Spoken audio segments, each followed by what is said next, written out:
அண்மை செய்தி. யூடியூபர் ஷவுக்கு சங்கரை ஒருநாள் போலீஸ் காவலில் எடுத்து விசாரிக்க கோவை 4வது குற்றவியல் நீதிமன்றம் அனுமதி அளித்திருக்கிறது. இது பற்றிய மேலும் விவரங்களை செய்தியாளர் கார்த்திக் விவரிக்க கேட்கலாம். வணக்கம் கார்த்திக், கூடுதல் விவரம். வணக்கம். பெண் காவலர்களையும் காவல் உயரதிகாரிகளையும் அவதூறாக பேசிய வழக்குல கோவை சைபர் கிரைம் போலீசார் 5 பிரிவுல வழக்கு பதிவு செய்து அவரை கைது செஞ்சிருந்தாங்க.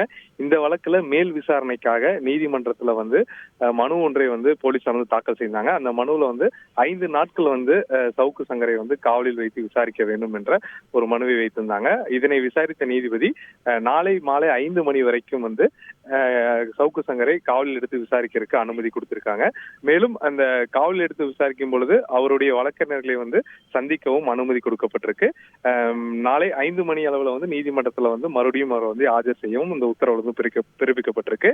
மேலும் நாளை அவருடைய ஜாமீன் மனு நீதிமன்றத்துல விசாரணைக்கு வர இருக்கிறது. அதாவது கோவை சார்ந்த வழக்கில் மட்டும் ஜாமீன் அளிக்க கேட்டிருந்தாரு. அதற்கான விசாரணை நாளை வர இருக்கிறது.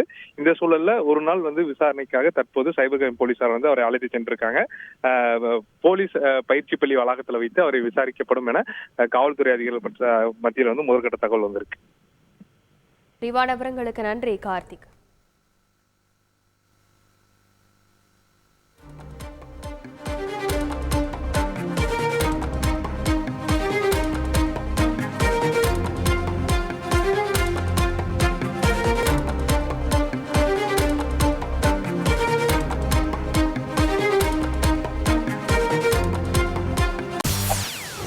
செய்திகளை உடனுக்குடன் தெரிந்து கொள்ள உடனே சப்ஸ்கிரைப் பண்ணுங்க.